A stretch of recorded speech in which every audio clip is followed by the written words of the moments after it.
Hates You. Oh, and welcome to Everyone Hates You, a podcast with me, Michelle Shaughnessy. Every day I wake up, I feel like more of a failure and less of a human being that deserves success, which is why I started this podcast. My guest today is comedian Jason Byrne. Thank you so much for coming. Yeah, no problem. I love this whole approach. Thank you. Just to waking up miserable. Yeah, Like absolutely. Yeah. Like, I mean, I might as well try to do something with that misery and failure, you know? And how do you say your surname again? Shaughnessy. Yeah. That's not how it's said in Ireland, is it? No, Shaughnessy. Shaughnessy. Is that really it? Yeah. Okay. Michelle Shaughnessy. Maybe I should change it. No, because that's how your name sounds. I know. I know the way people say you're saying your name wrong. No. I get O'Shaughnessy a lot, which it is not. Brilliant. But a lot of times I'm on lineups and it's Michelle O'Shaughnessy, and I'll have to scratch the O off. Yeah, but we used to be, all of us used to be called O in Yeah. Ireland. I was no Byrne. Interesting. It's called dropping the O for the soup.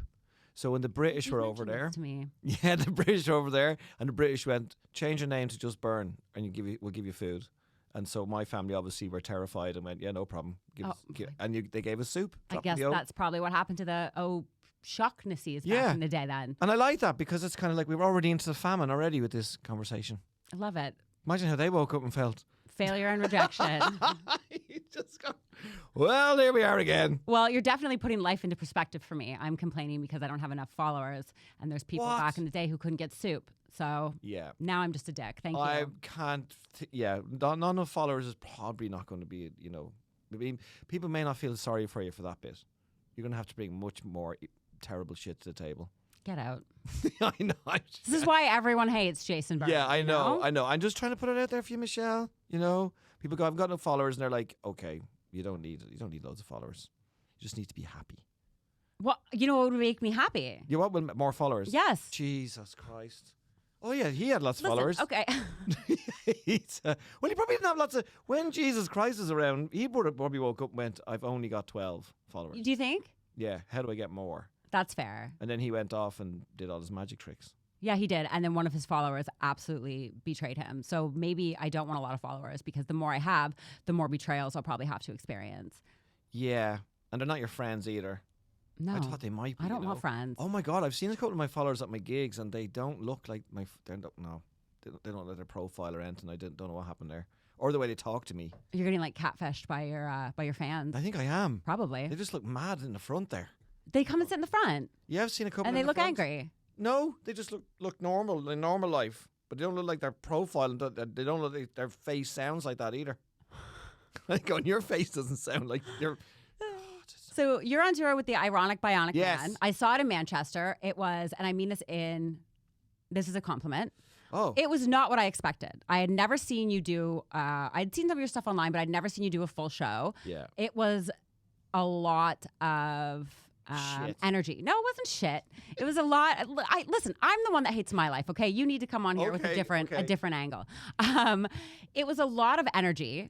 You talk a lot to the audience, and they love it because I'm assuming that by this point in your career, the fans that you have that are coming to your hour know that there's a very good chance they're going to be talked to at the show and become part of the show. Yeah, I've kind of because I can do the whole show just scripted, but that bores me.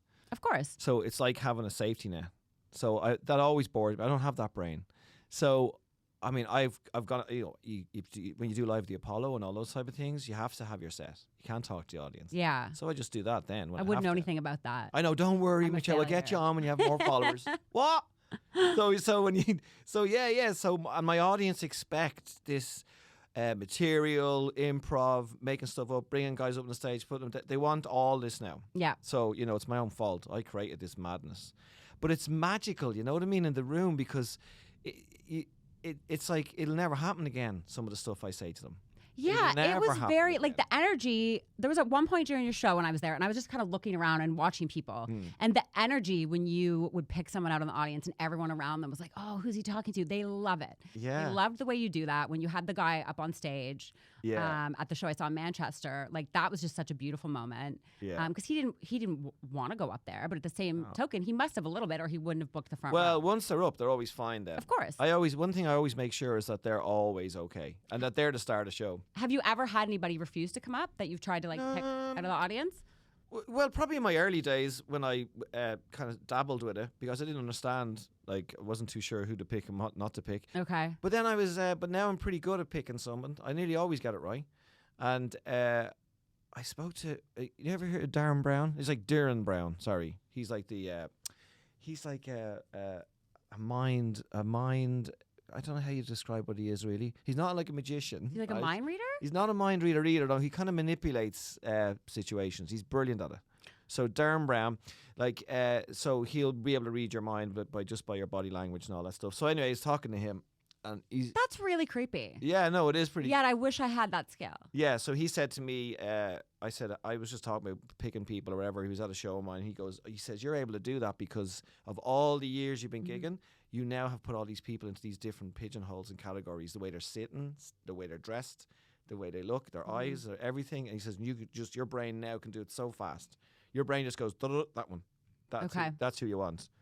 It's not easy, but and sometimes you can get it wrong because the drunkenness can sometimes, skew that. Right, okay. Because I'll go, I think that, and then I realize, oh no, he's hammered. So I have had that once or twice. I've had to put them kind of back down again. And then had a guy up actually in the room you were in Manchester. Yep. Who we were doing some dancey thing, I think. Yeah. Years ago, and he says, "No, I don't want to get up." And I was going, "Oh, but I thought he was a nice guy." I says, "Come on," and he goes, "No," and then he just unclipped his fake leg and held it above. And he said, "That's why I can't get up." Oh no! Yeah, and I went, "Okay, that's no problem." He says, "Do you want to get up anyway?" And he went, "Well, I can't really move that much." And I said, "Yes." So he clipped it back in, and he was able to do it, no problem. So he had his foot on the wrong way around. He did that on purpose, though. That's really funny. And I've had a couple of foot things. Another man in Dublin said, he had like a brace, looked like a brace on like his foot. And I said, "What happened to your foot?" And he goes, "Oh, my foot's at me." He said like that. So when I started doing the whole man flu, my foot's at me, blah, blah, blah. And then I came back out after the first half, and his foot was just there right beside the mic stand. So you have a very niche audience then. I do have have a very niche audience. They're missing limbs, and that's you got to find your audience and play for them, and that sounds like that's what you're doing. And the best heckle, Michelle, ever in my whole career was there was 4 guys in the front said, "Can you get up here? I need 4 years." And I only got 3 of them up. One guy just said, "No, I'm not getting up." Okay. So I used to play guys' testicles with xylophone sticks to popcorn. So do, right? While they held spinning plate. They thought I was going to do a spinning plate thing, but that's why their hands are now stuck. Yeah. And they play their balls, right? To the thing. It was just, I used to love doing it. It was so funny. So I put it back down, and I said to the guy, "I can't believe you wouldn't get up." I says, "Your mates all got up." And he went, "I'm blind." Like, I'm absolutely totally blind. I went, "Oh my God, I'm so sorry." And then I went, "Well, I'll tell you what happened then," because it was a visual thing. Right. So I said to him, "Your 3 mates were sitting there. They had magic spinning plates in their hands, and I played their balls." I explained the whole thing, and then he said to me, "I'm glad I'm blind," because I didn't have to see. That's really funny. Yeah, and it's probably best he didn't come up then, because he wouldn't have known what was going on. Then next thing you know, you're touching his balls, and I mean that's not gonna. Is that illegal? I don't know if it's illegal. Ball touching a blind man. Probably. In front of everybody. Probably. I probably done a lot of illegal. It's definitely on the voyeuristic side. I have a funny feeling that, the hashtag Me Too and all that kind of stuff. No, I've never heard of it. Yeah, with all that, the kind of, sexual abuses and all of that course, kind of carry on. Yeah. Anyway, I think my only problem will be what I did to people on stage in front of thousands of people. That's the only thing. You know what? And as a comic, I'm like, oh, that's funny. But I can imagine someone crafting a tweet that sounds bad. It gets worse when they're like, and it was in front of 1,000 witnesses. That's does sound pretty bad on paper. Yeah, I did drag a guy around by his heels when I was very young around the stage.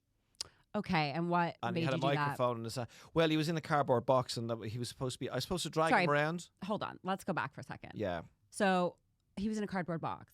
Yeah, well, no, I brought that on stage. Well, obviously. No, he didn't arrive in a cardboard box in the like DHL. In your mind, the front row. Did you know what you're going to do, or did you just see a cardboard box on the way to the show and be like, I can use this? No, it was a gala in Melbourne, and the idea was I used to do this routine about when we were kids. We'd get in a cardboard box when we were kids, when the washing machine arrived or the TV, and we just use it as a car and we drag it around. Yeah, we used to do it too, or in a laundry basket. Yeah, like screaming and making skiddy noises. So I used to put a punter in, he'd have a mic, and he'd make the car noises as I dragged him around. But I just pulled it, and the whole box just fell apart, and he fell out the back. And I just kept doing it. I just grabbed him by his ankles, and he just had the mic in his hand, and I was just dragging him around the stage by his ankles, and he was going, no, no. So I don't know. He could have suffered all sorts of injuries. Is it always men that you pick? Yeah, I've picked women in the past, but it's no good. I feel like you might feel a bit stifled if it was a woman in the sense that, I mean, you couldn't. Well, you can't physically start punching them. No, you can't. Play their pussy. I've kicked them. Can't play their pussy. You know, you can't. No, popcorn wouldn't have worked with just 3 pussies. Because that would have been more muffled. For some reason, the testicle wouldn't have gotten the bass sound. That's for sure. No. People would have probably not laughed at all. I went, that's just odd. But I have tried women on separate occasions up on stage, but they're too good. They're too good at doing stuff. What do you mean too good? Well, they understand the instructions. Right, okay. They do so it. It's not as funny to the audience. No, so the men never get it right. They're always confused. Because men are stupid. Yeah, they're flustered. Yeah. They're ready for a kind of bollocking. And so nearly every fella I've ever gotten up has just made a complete arse of it, which is much funnier. And so when I saw your show, there were people in the audience talking about how they had seen you multiple times. Do you know fans that, if I'm in this town, they're for sure going to be here. They're going to sit here. They're going to try to hang out with me after. Like, do you have those like groupies? Yeah.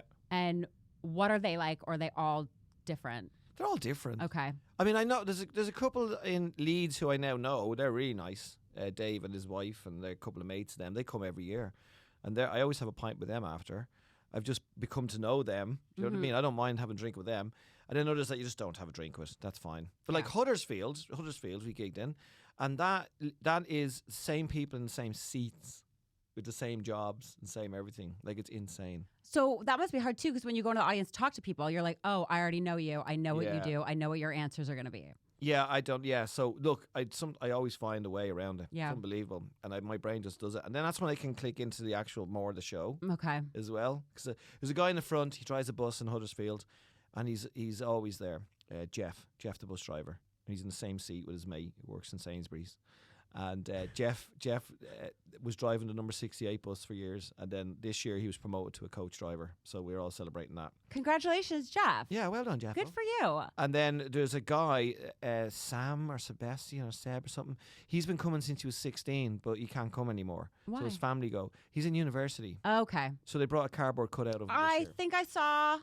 Yeah. Something, a post about that. Yeah. So they bring a cardboard cutout of him. They and had does it the hanging cardboard over the cutout edge. get its own seat? No. Okay. No, it didn't. So no, it didn't this time. And then another family who come in dressing gowns.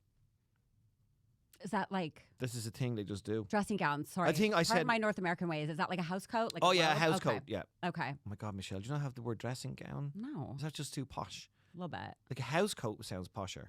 Do you know what a robe or a house coat? Well, a house coat years ago is what your granny would wear. When like these kind of blue. Like the moo-moo. Yeah, like this weird thing when you're like cleaning the house. Okay, That's a house coat. Like you'll always see Martin Scorsese's mother wearing them in Goodfellas and all that shit. Yes. That's a house coat. You know what? I wish that I could just wear those all the time. I wish that was socially acceptable for me. Wouldn't it be because you're worried about having followers, but it would not be just much. I know you're Canadian, but could you maybe go and just join the mafia? I don't know how. Well, go and ask them. Should I just walk into one of those barbershops we were talking about earlier and just be like, just go. I'm here to join? Just tell them, look. Like, do I bring a resume? Tell them you'll do some jokes in the barbershop every Friday. And that will just get me. And then you got to marry. The mafia. Then you got to marry one of them. I would do that. And you'd be minted. But the husband will definitely have to die, though. Pretty quick. That's fine. They don't last long, Honestly, do they? That's fine. Oh, then you don't get any money then anymore, Why? do you? Don't you get You're cut right. out? You're right, because it's all cash, right? Yeah, so he's no good anymore. He's not earning. But you can be earning. How? Well, you could become. There has been female mafia bosses. That would be it. Like, power to me is very sexy. Okay, then. Like, I want to be powerful. That's sexy to you. That's like you being sexy to yourself. Yeah, the thought of being powerful turns me on. Okay, the thought of then. me being powerful turns me on. Do you like powerful, brainy people or just powerful people? It's not that I like powerful people. I want to be a powerful person. So I don't know that I could be in a relationship with somebody that had more power than I did. I think that would drive me insane. Jeez. I think, I know, I see comics married and shit. I don't know how to do that. And I think it's different for women because women will look at a male comic and be like, oh my God, he's so funny. That's amazing. And then forgive you for all your other fucking flaws. And it doesn't work that way for women. It's like a hindrance for us. Anytime I've met a guy at a show that's like, oh my God, you're so great. I want to take you out. We'll go out a few times. Then he'll be like, I want to do comedy. That's fuck. the type of men that we meet after shows, and you guys just get the groupies that follow you around. No, but our they female wait for you after. female groupies are just they're not in comedy. Have you ever met a girl after a show and gone out with her? No. Okay. No. Well, my ex-wife. You met her at a show? Yeah, but I was only starting out. Okay. She wasn't a comedy fan. Okay. So that kind of, well, anyway, we're divorced now after 20 years. I know. That's a failure. That's why you're here. That's why I'm here. I'm actually, So that was that. Is it a failure though, I wonder? Or is it just a huge lesson learned? Maybe both. Yeah. Maybe a bit of both. I have a lot of advice for my children and everybody else moving forward. Like what? What would be the number one advice that you would give your children? Oh, never say yes unless you have the permission to say no. Do you like that one? Oh, I do like that one. Did you come up with that, or is that like an Irish proverb that's my or something? therapist. Really? Yeah, she said that. Do you do therapy? Yeah. I fucking hated therapy. Oh yeah, but you gotta have the right person.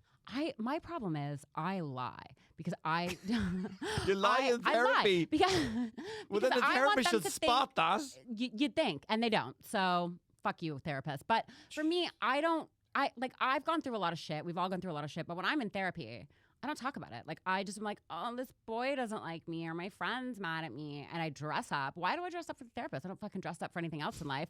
I'll wear like my fucking Chanel jacket. Have you got a male or a female therapist? I would never see a male therapist. I'm not going to pay to talk to a man for an hour. Yeah. Unless he's hot. Oh, now you got all the wrong ideas going on. Because if he's ugly, he should be paying me. Let's be honest. You can't be banging your therapist. Well, I don't want to bang my therapist, but if it was a male, I would want to know if he'd want to bang me. And you would just get upset if you didn't want to bang it. Why don't you want to bang me? I would need another therapist to get over that rejection. Jesus That's Christ. I'm not okay up here. Yeah. I mean, I don't. None of us are okay up there. Yeah. Have you ever met anybody okay up there? No. No. But even Brian here that's working here, he's completely fucked up. He seems okay. No, he's not. He seems like he's more mental. Brian, our producer who we're pointing at, he seems like he's more okay than us up there, don't you think? No. He's like, doesn't talk. He's just like wipes his eyebrows over the screen. No, we're all. I remember I still am doing the play about my dad, and one of the things he used to say when we were talking about mental health, my dad actually said this. He said, mental health, sure, it's healthy to be mental. That's what my dad used to say. I like that. So we're all something wrong. But my therapist is a woman, but she's in her late 50s. Okay. And she's a kind of semi-retired now. Okay. So she was a lecturer. She did family therapy, child therapy, couples, everything. She's been through the mill. So she's great. So I go and see her. And the first time I seen her, I was talking about, she goes, so what are you like? I said, I'm a worrier. That's what I am.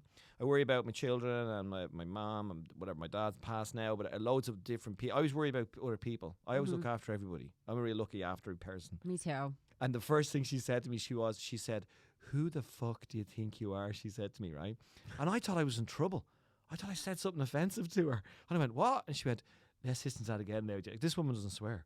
And she goes, who the fuck do you think I went, what? She goes, you've no business worrying about all those people. Why are you worrying about all those people? That's their lives. You've no business going there. She goes, that's omnipotent, like godlike, she said. That's like you trying to be God. She goes, just look after yourself. That's an interesting way to look at it, because I would have thought that means you're like a great person and doing great things. But when you put it in but I'm trying to change them. Oh, so you're not just helping them, you're trying to like change them into what you perceive as the better. Well, no, I always think that they're not okay, when most of the time they are okay. Okay, that is I catastrophize. Yeah, like, okay. I go, oh my God, we're all going to die. And I go, we are all going to die. Oh yeah, I forgot about that. Imagine if we actually all really knew we were going to die. It would be chaos out there. You mean like if we knew the date that we were going to die? No, if we all really knew we were going to... Nobody out there really believes they're going to die. Are you serious? No. I think about it every day. Yeah, but then you should be doing mad shit. Like fucking, like going out robbing a bank and fucking, I don't know, banging a dog. Know what I do in my free time. Oh my God, is it like insane? insane? You do not know what I do in my free time. In your house, all the locks on the door and all the blinds go down. So listen, we got to talk about some rejections and failures here. I thought we were doing pretty well. I thought we're doing They're great. all kind of failures. This is fun, and I'm having a great time. But we talked about how great your shows were going and how successful you are at that. And I just want people to know that even somebody at your stature has had failures and rejections in life. And when we met for coffee earlier, you had said you've done the Edinburgh Fest like so many times. 96. You said since 96. Not 96 times though, since 96. You said that you don't read your reviews. So have you ever, or you did and it didn't go well I did in the start. Okay. Yeah. At the very, very start, I read one good review. It was in the Scotsman, and I still didn't really read it. kind of scuttled over. Went. Why? Because I just don't want to know. Really? And it'll ruin. So my brain's very animated, so it'll literally live in there forever. It'll stay there mine forever. too, and I still can't stop reading them. And the Scotsman, the Scotsman gave me a great review, but the only thing I took from it is that they called me middle-aged, and that will haunt me forever. Okay, that will fucking haunt me, Scotsman. Holy That's shit! the one thing that I walked away of, and my agent at the time was like, "But look at all the great things they said about you." I was like, "Middle-aged, fucking middle-aged." Yeah, you like, see, I was there's not always going to okay. be a trigger word in there, good or bad. And then someone else, the one thing that I also am harping on is that I was very unself-aware, and that pissed me off because I'm a lot of things, but self-aware is something that I'm too self-aware. Yeah, I think you're pretty good at that. I'm very too self-aware. Yeah. So that's wrong. I think it's good that you don't read those reviews. But They don't help my show. I mean, and also my to all the young comics out there and everybody else is that reviews don't help you at all anymore. They don't do anything for you. The audience will still go. I'll tell you what they do though, is they make you look good on social media to people who don't know the industry. That's really. What they do. Not really. Yeah, they do, because when you're posting good reviews, and for me anyway, when I was posting good reviews and stuff, even though I'm miserable and depressed and in a flat by myself for 30 days and thinking like, what the fuck am I doing with my life? I post those good reviews and friends from back home were like, you're killing it. You're doing so great. I'm literally crying in bed, eating biscuits, being like, thank you. So that's just your friends though. So you gain any more people in the room? Probably not. No. So reviewers can't. They have no power. I tell you who has power is the audience. 100%. So the audience will I use my audience reviews. Listen, if I could do the festival and just say no reviews at all, I would be fine with that. It's just, you can't. But you can do this. It's part of it. Do you know what would be great fun is that when your audience are leaving, I don't know, have a camera up there and just say what you thought of the show on the way out. You know what I mean? I did that a little bit. I did that. That's a great idea. I tried to get people on my cell phone to do it, and that was fine. But it'd be better to have a camera that I'm not working, because then they could be on it. Yeah. I think that would They definitely. can go, shit, brilliant. You know what you could do? It'd be good fun. Here's a good social media. Oh my God, I've just get loads of followers. They're only allowed to say one word as they pass the camera. That'd be funny.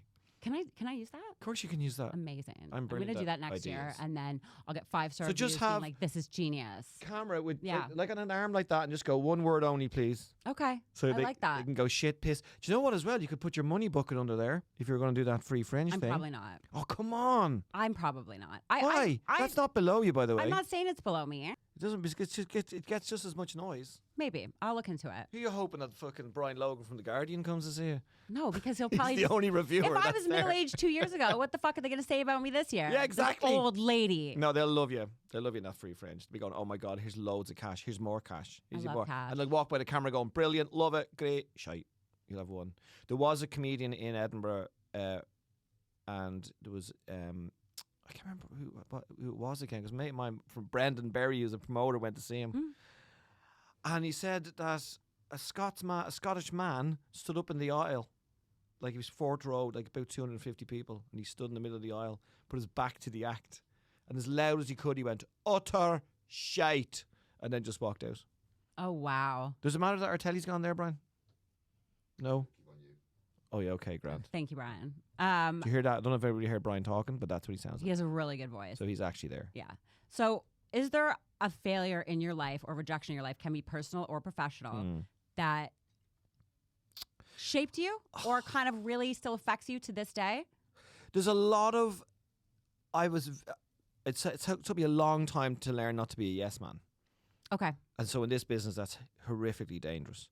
So you will hear in this business... I have that problem. Yeah, you'll hear in this business that certain people they're not nice acts, they're really difficult to work with. That's because they've just told people to fuck off and no. I'm getting better at it. So Ricky Gervais, brilliant no dude. Just said no all the time. Don't want to do it. No, do it this way. No, do it that way. No, then fuck off, not doing it. I was the opposite. I was like, yeah, okay. I had a sitcom on BBC, right? And I did it on, I got a Sony Gold Award, right, for my radio show, which is massive. It's like the Oscars. Never even heard of it. I was in Australia and they told me I won it. And I was like, what? I had to come home and get it. And then it was like thousands of people at this thing. Chris Evans gave me my award. And so did Ed Byrne. That's pretty exciting. It was Ed and Chris and gave it to Ed. Was hilariously furious on stage. He's just going, I'd like to present this prize to Jason Byrne. So it was a brilliant show I did.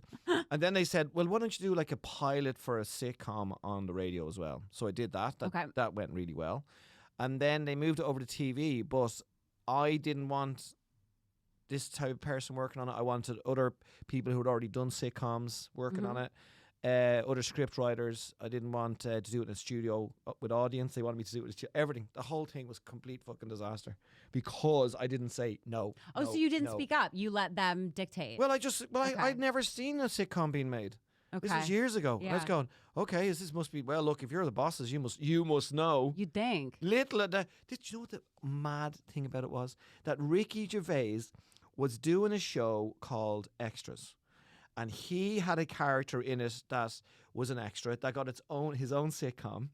And in it, the head of BBC, the real head of BBC comedy, is in the show saying to him, do you have any catchphrases written? And then Ricky, the whole weird thing is that Ricky hates his own sitcom because the BBC have made him do it like this. The same head of BBC was literally with me at roughly the same time Ricky was making that.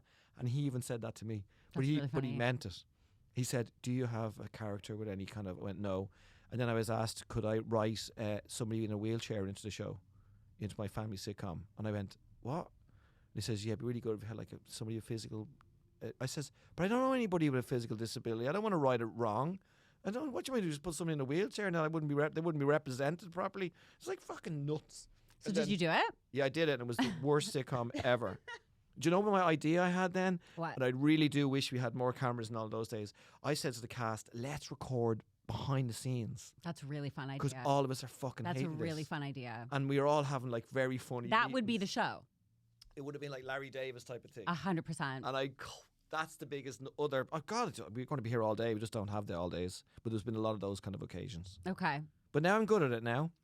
Do you know what I mean? And I'm doing my dad's play now, where I am literally ruling the whole thing all the way to where I want to get it.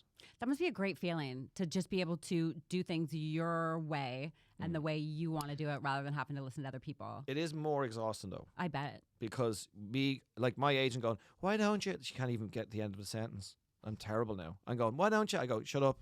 No. Do you have any goals that you haven't reached yet? Like, is there something that you're really gunning for or something that you're like, I want to accomplish this one day? Well, I mean, I think in stand-up, I think I've done enough.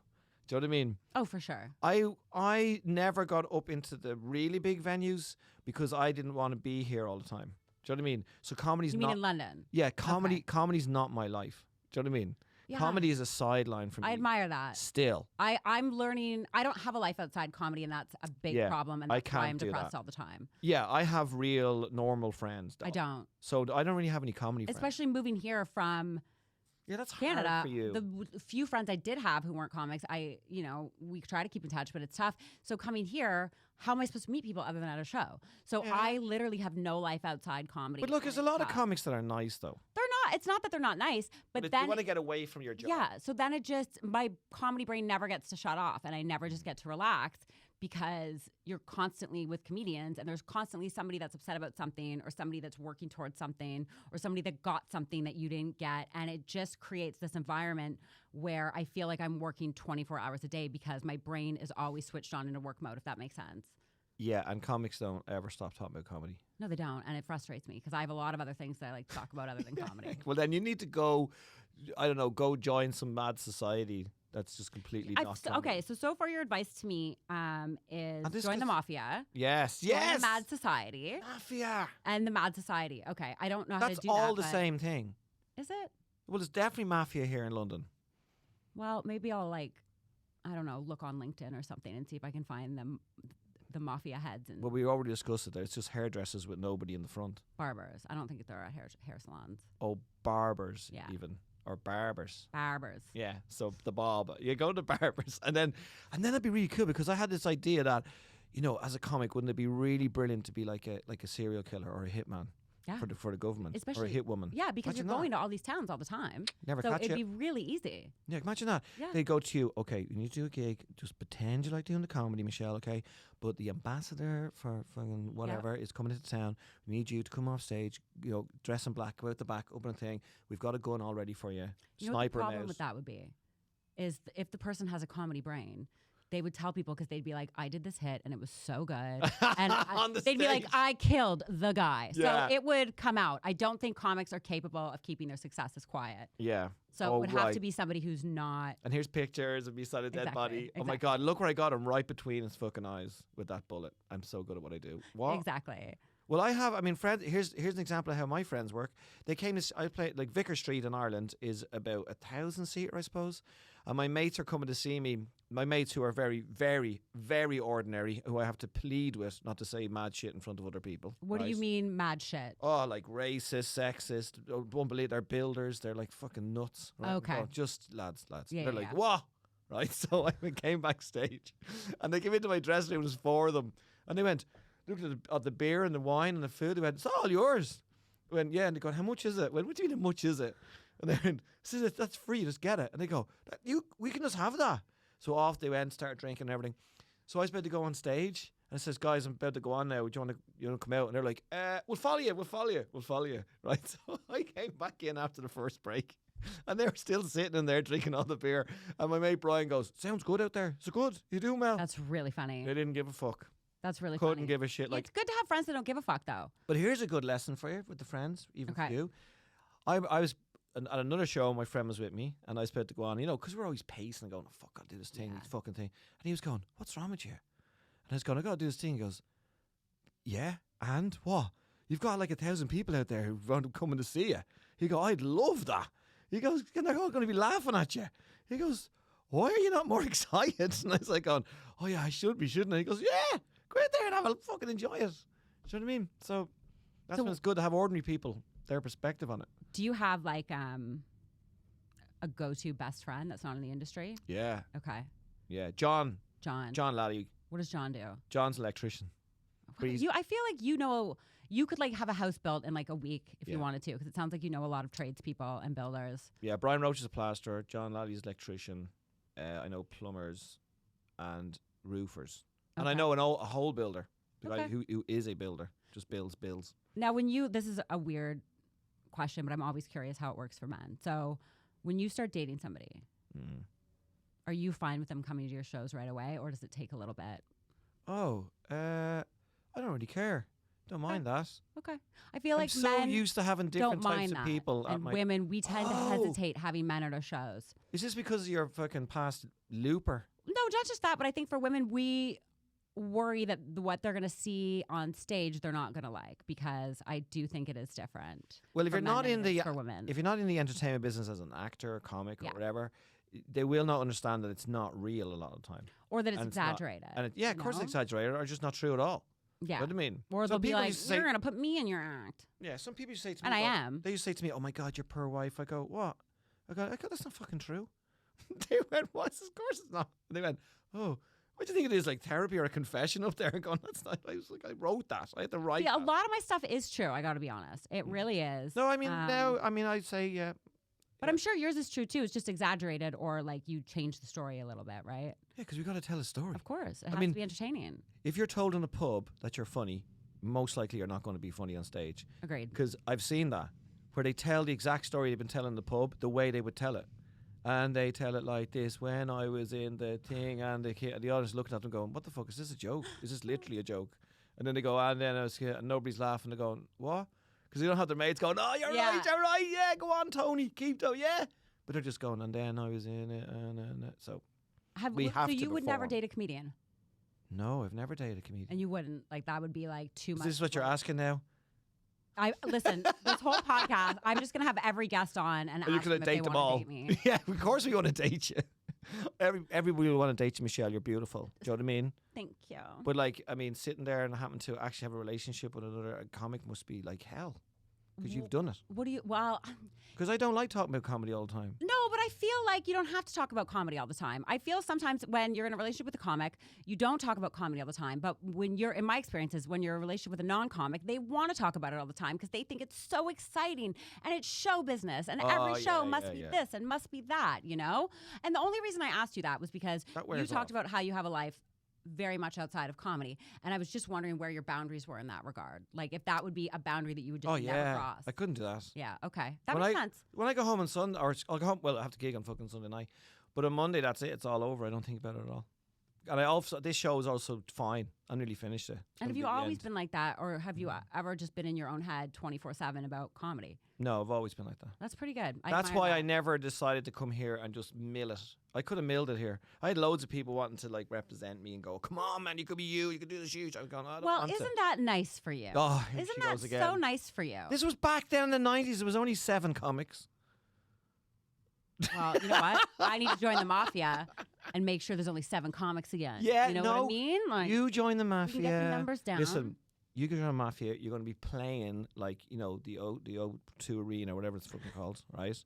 But they will want 95% of your takings, so you're going to be famous but poor. And you're going to go, what? And they're going to go, Michelle. You know how it works here, okay? We're taking the 95. Frankie needs his cut. John needs his cut. You know, you're good at making people smile, but we want the money. That's all we want. I would do that. I would make a deal like that. But what happens if you're playing the O2, right? Next minute, a back door opens and there's fur coats being pushed in and loads of boxes of fish. And you're going, this is my dressing room. Not anymore, Michelle. This is our dressing room. So funny. They like rent out the dressing room for like their hookers or whatever the mafia and if you do, businesses are. Can you imagine? Because you know what gigs like there's merch, T-shirts, and everything. Imagine they took over the merch out the front and they're just selling like on their own, like pots and pans. They would like T-shirts and scare coats. people into buying stuff. Yeah. You buy this here. It says Michelle's nice. Be nice to her. I don't want to. Do you sell merch after your shows? Do I see what? Do you sell merch after your shows? Oh, we did it last year. And it doesn't seem to be as a big of a thing here as it is in North America. It's like doing another gig. Okay. Holy shit, it's like doing another gig. I mean, in Birmingham, literally every one of them wanted to talk to me and buy something and do something. And I was there for nearly 2 hours after the gig. Are you good with chatting to people after shows? Yeah. I have major anxiety. I'm too nice. I'm trying to get better. But I have major anxiety about it. And I've had people post online before that I've been a bitch or I've been whatever because they're picking up on that and thinking it's me being like, oh, I'm too good to talk to you. But I am very much an introvert and have insane social anxiety. So I carry every little interaction with me for years. Like I can still remember like, oh, I said this to that person. Why did I say that? I get you that. know? You see, then stop reading your reviews because it's going to stick inside you. Just get your stuff done. You'll be fine. Everybody loves you. You'll be fine. Like, no problem. Everyone hates me. Well, I know this show says everybody hates you, but they don't. You don't know. You haven't asked people. Who have you asked? Have you done a survey? 3 people at the bus stop while I was waiting. Oh, that's so nice. I said, do you like Michelle Shaughnessy? And they went, Shaughnessy? No, Shaughnessy. And they're going, yeah, we like her. We love her. Saw her there. Went, yeah. I'm really popular with the people that live in bus stops. Yeah, they were living in the bus stop. Yeah, that's true. Of course they were. Yeah. I'm going to gig in Finland, by the way, where they actually change bus stops into shelters for homeless people. That's so sweet. The actual glass slides over. You know what? That makes being homeless just a little nicer. Yeah. Actually, if you want to go and murder anybody, if you want to do something different, Finland. Why? They rehabilitate the murderers. So I could like get out in a few years. Well, you're in, and they also put you into very nice. I've saw pictures of like finished prisons, and they look better than like the bedsit apartments in London. Yep. TVs, everything, food, and the price therapy. Right. Yep. Yeah. And you also had the joy of killing someone. But you're not allowed to say that. Yeah, because I've never had that before. No. I'd like to kill somebody, though. I'd like to kill somebody, but they come back alive again, just to see what it's like. That'd be good? No. I mean, you'd have to kill Jesus. Oh. Because then he would come back alive, right? Oh, I just mean, yeah. No, I don't mean a magical guy like him. Just mean like an ordinary dude. But how would he come back to life? I'd have to kill... See, I love Dexter. I used to love watching that. I was all up for that. Yeah, I get that vibe from you. Killing people that you that talk are just a lot about nasty. killing. Yeah, I got that. A little scared. I met the guy who wrote Dexter actually in Australia. I was in a chat show with him. Okay. And I said, where'd you come up with Dexter? And he said, I was at a conference, like a sales conference in America. And I looked around and went, oh my God, what if I killed all of these people? Nobody would give a shit. And that's where Dexter came from. Vigilante, like that just started killing people that were... You've had quite the exciting life, it sounds like. Well, lots, yeah, a lot of things. And you actually seem a lot more together than most comedians that I have met and that I know. And I'm glad. Well, I think you will find as well, let me just say this, I think a lot of comedians that have children, especially men, are the more grounded ones. The comedians don't have any kids are normally... The males especially. Well, I don't know which male comedians with kids you've been hanging out with. Oh. I do not agree with that statement whatsoever. Well, I've met a lot of them and they seem pretty grounded. Maybe. But the comics that have no children and just live on their own. Yeah. Like me. They are like, no, the males. Okay. They're like children. themselves. Well, that's the thing too. They've got nobody to tell them to shut the fuck up. Also, a lot of these male comics are just so like, oh, like so and so has a day job. They're not a real comic. I'm like, you sleep on a mattress on the floor. You don't have any furniture, and you eat noodles every day. So I do think you're right in the sense that the ones with kids maybe have a bit of a nice life in the sense that they prioritize things that aren't just comedy, and that's gotta. Yeah, you need to do that. Yeah. I mean, I always said that if it was World War One, you know World War One with the trenches. I've never heard of World War One. Okay, it was the one before, just before two. Oh, that makes sense. Yeah, and so that was World War the one when they tried it first and didn't go so It's well. like a little test. So they for the two. Little test. So they're all in the trenches, and they used to blow a whistle, and that's when they used to go over the top. Okay. And so I always say, if you know comedians were in the war and there was one standing beside you, you're fucked. 100%. There's no way going over that wall. No. 100%. They're the ones with the whistle. It's the same way like when they clubs would never help don't you pay out. properly or they treat us like shit. We can never organize as a group to be like, well, we won't play, another problem will be solved, because everyone will be like, yeah, I'll do that with you. And then you turn down the gig and then they're like, oh, well, I took it anyway. Comics we don't have no each other's balls. backs. No, they don't. So that's the reason why a lot of them aren't my friends. The old school ones, I have a lot of old school friends. The old school comics. Like, define old school. Well, John Bishop. I'd have a lot of the old store fellas. Okay, so you're do you know Simon Bly? Have you ever gigged with Simon? Oh, I haven't. Simon's brilliant. So you're friends with comics from like when you started back in the day. Yeah. But the new ones now, you've no fucking interest in being our friends. Well, they're much more cutthroat. Yeah, they won't help each Can we other. be friends? Yes, of course we can. Okay, thank you. I like you. But the thing is, and I have mafia connections. you have mafia connections. I will. We did help each other when we started. Yeah. I do find here, we got to wrap this up, but I got to say things, then I have to ask you a question. I do find here comics are more helpful to each other than they are in North America. Oh, I wouldn't know. Are they? They are. So they're worse there? Holy shit. Because especially coming from Canada where there's not as much to go around, people hide the information. Like when I moved here, one of the first comics I met was Tiff Stevenson. And instantly she was like, okay, I'm organizing a lunch tomorrow so you can meet people. You can do this show. That's you can be on lovely Old Rope, of her. whatever. She put me on Old Rope my second night in town, and that's how I got in with the store like pretty quickly. Like she did so much for me, and I have people that I'd consider friends for years back home, and they've never fucking done anything for me. No, that's so I appreciate that. Now, this is a question that I'm going to ask every guest, and I probably should have pre-warned you about this one. If you woke up tomorrow, your notifications on your phone, on social media were going off like crazy, and you got 100,000 notifications saying everyone hates Jason Byrne. Is there one thing that pops to your mind that you say, okay, that would be the reason why everyone hates me? probably for saying yes all the time. That's not a real thing, Jason. Come on. You can't just Yeah, people don't hate you because you say yes all the time. Well, I mean, I just that's can't not a thing. There's got to be something. I'm trying to think what, because I'm too.